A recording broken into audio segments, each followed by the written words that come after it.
सुप्रभात। जब सब कुछ छूटने को हो, यह हमारी आज की आध्यात्मिक चर्चा का विषय। जब सब कुछ छूटने को हो, सदैव प्रभु के शरणागत होकर रहो, इससे उत्तम अवस्था प्राप्त होगी। दुनिया में सब प्रकार के सुख और दुख साथ साथ चलते हैं और कभी कभी इनको सहनशीलता पूर्वक निभाना भी बड़ा कठिन हो जाता है। जब सुख होगा तब दुख भी होगा। सुख और दुख का तो चोली दामन का साथ है। इसलिए मनुष्य को अपने अंतर में वो शक्ति प्राप्त कर लेनी होगी जिससे सुख दुख का द्वंद्व मिट जाए। बहुत से लोग ऐसे हैं जिनको अत्यंत सुख मिलने पर उसको जज्ब नहीं कर पाते और अत्यंत सुख के दबाव से सहसा हृदय गति रुक तक जाती है। इसी प्रकार अत्यधिक कष्टों के प्रति भी सहनशीलता न होने के कारण बुद्धि भ्रष्ट हो जाती है। तो कहने का तात्पर्य है कि कष्ट किस पर नहीं आते, और ये भी सच है कि सदैव एक सी स्थिति नहीं रहती। एक बात आई और फिर चली गई। यदि दुख आया तो सुख भी आएगा, और यदि सुख है तो दुख भी होगा। कम चीज़ होगी तो उसके छूटने का दुख भी कम होगा। ये तो सत्य है ना कि एक न एक दिन इस शरीर को छूटना ही है। सब कुछ यहीं छूट जाएगा, चाहे माता पिता हो, चाहे भाई बहन हो, तो बच्चे नातेदार हो। आपने जो गृहस्थी इकट्ठी की है, मनमोहक वस्तुएं संचित किए हैं, सबको छोड़कर आपको चल देना होगा। एक दिन उनके इस प्रकार छूटने का दुख तो आपको सहना ही पड़ेगा। इसलिए दुख और सुख के छुटकारे के लिए जब तब ध्यान आदि किया जाता है, ताकि जिस समय सब कुछ छूट जाए उस समय मन में उनके छूटने का लेस मात्र भी दुख न हो। यह भी एक प्रकार की साधना की अवस्था है। और अभ्यास करते करते जब अभ्यासी का मार्ग प्रशस्त हो जाता है, तब वो दुख और सुख को परम पिता परमात्मा का प्रसाद समझकर ग्रहण करता जाता है और हृदय में कोई तरंग नहीं उठती। समता की अवस्था का उदय हो जाता है। जब शरणागत की अवस्था बन जाती है, तब सब कुछ ईश्वर की दया कृपा समझकर अभ्यासी आगे के मार्ग पर चलता रहता है। यही नहीं बल्कि परमात्मा से वो इन सब अवस्थाओं से पार करा देने की प्रार्थना भी करता है। जब उनकी शरण में, छत्र छाया में हम आ गए, तब वो स्वयं ही रास्ते को सरल बना देंगे और बड़ी कुशलतापूर्वक हमें बिहाड़ों जंगलों से बिना किसी भयंकर पशु के आघात से सुरक्षा पूर्वक निर्दिष्ट मार्ग पर लाकर खड़ा कर देंगे। यही तो उसकी लीला है। बस उसका सहारा पकड़े रखो, क्योंकि मनुष्य जीवन का लक्ष्य मनुष्यता प्राप्त करना। मनुष्यता क्या है? अपने आप को जानना। अपने आप को जानने का अर्थ है हमारा जो स्वरूप है उसको प्राप्त करना। अब स्वरूप क्या है? मनुष्य तो ईश्वर का अंश है। ईश्वर क्या है? सच्चिदानंद स्वरूप। सच्चिदानंद क्या है? सत्य चित्त आनंद।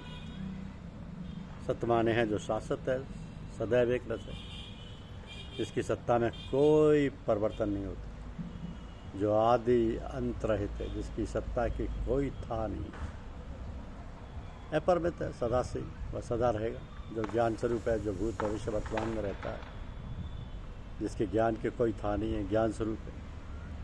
साथ ही आनंद स्वरूप है, जिसके आनंद की कोई सीमा नहीं है, क्योंकि वो तो ज्ञान स्वरूप है। और फिर संसार की कोई बात, किसी की भी कोई बात उसके ज्ञान से बाहर नहीं है। ऐसे जो परमात्मा हैं, जिसकी परम चेतना सत्ता से ही संसार में सारी चेतना का प्रसार है, और मुख्य बात यह है कि उस ऐसे परमात्मा ने मनुष्य को भी अपने अनुरूप बनाया है, फिर क्यों मनुष्य में इतनी कमियां और ना जाने कितने विकार और विचार पैदा होती हैं? कारण यह है कि उस परमात्मा ने मनुष्य के अंतर में सभी गुणों का समावेश किया है और उसको ऐसा अधिकार भी दिया है कि जैसा चाहे अपने को बना सकता है। उसमें बुद्धि और विवेक का भी सामंजस्य है, थोड़ी स्वतंत्रता भी, और जो प्राणियों में नहीं।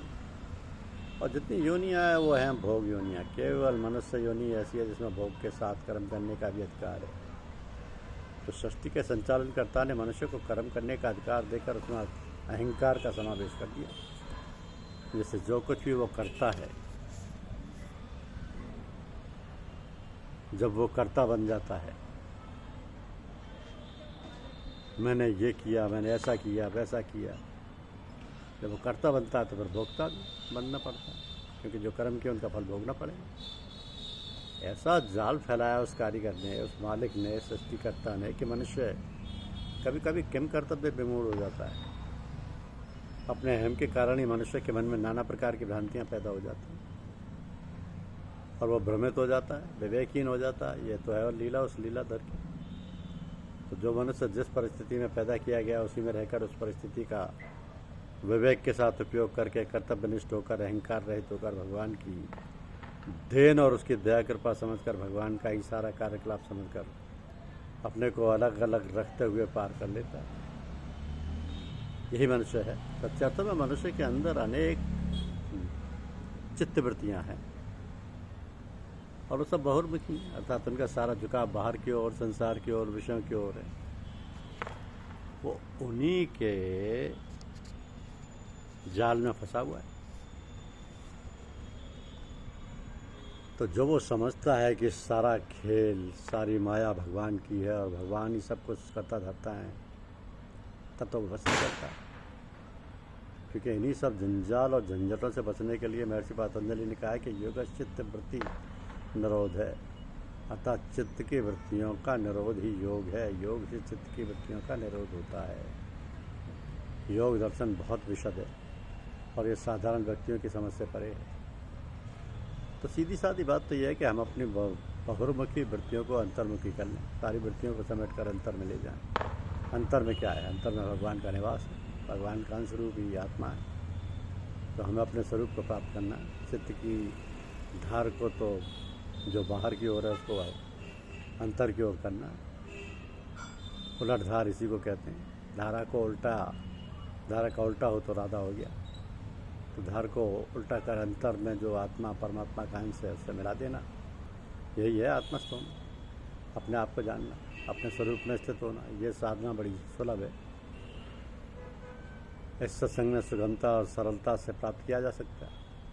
सत्संग क्या है? जो ऐसे लोग हैं, महापुरुष हैं, महात्मा है, जिन्होंने अपनी स्थिति स्थित प्रज्ञ बना ली है, जो आत्मा के प्राप्त कर उसमें स्थित हो गए हैं, जो आत्म पुरुष हैं और जिनके साथ संग बैठना उठना जल्दी से, उन्हीं से मिलना जुलना, उन्हीं के बतलाई हुई युक्ति और साधना करने से बड़े ही साधारण ढंग से सब कुछ प्राप्त हो सकता है। इसी कारण सत्संग की बड़ी महिमा है। कहा है न क्या है, एक घड़ी आदि में पुण्य, तुलसी महिमा साधु की हरे कोट अपराध। धन्यवाद। यूट्यूब चैनल को लाइक और सब्सक्राइब अवश्य करें। शुक्रिया।